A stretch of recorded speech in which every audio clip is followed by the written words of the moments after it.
ایک چیتے نے گدھے کو सूखी घास खाते हुए देखा। जैसे ही देखा उसने कहा कि अरे पागल है क्या, जंगल में चारों तरफ हरियाली है, मैदान में हरा भरा घास खड़ा है और तू सूखी घास खा रहा है।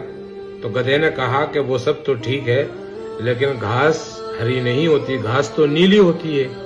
दोनों की बहस हो गई। चीता कहने लगा कि मैं तो घास खाता भी नहीं हूँ, तू घास खाता है, तुझे इतना भी पता नहीं कि घास हरी होती है कि नीली होती है।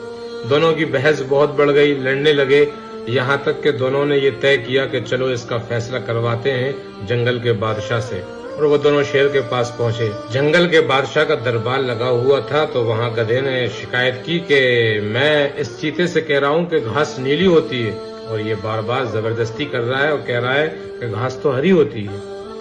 तो बादशाह ने चीते की तरफ देखा और कहा कि भाई क्या मसला है। तो कहा कि हाँ, ये गधा कह रहा है नीली होती है, जबकि मैं कह रहा हूँ कि घास तो हरी होती है। बादशाह ने कहा कि तुम गलत हो और गधा सही है, और कहा कि इस चीते को कोड़े लगाए जाएं, और गधे को इनाम दिया और कहा कि तुम जाओ। गधा बहुत खुश हुआ और चीता थोड़ी देर वहीं बैठा रहा और उसने पूछा कि जनाब, आप भी जानते हैं कि सच क्या है, फिर आपने मुझे कोड़े और गधे को आपने इनाम क्यों दिया। उसने कहा कि बात ये है ही नहीं कि घास हरी होती है कि नीली, वो तो मुझे भी पता है घास हरी होती है, लेकिन मैंने तुझे सजा इसलिए दी कि तू गधे से बहस कर ही क्यों रहा था। हमारी जिंदगी में भी रोजाना ऐसे गधे मिलते रहते हैं।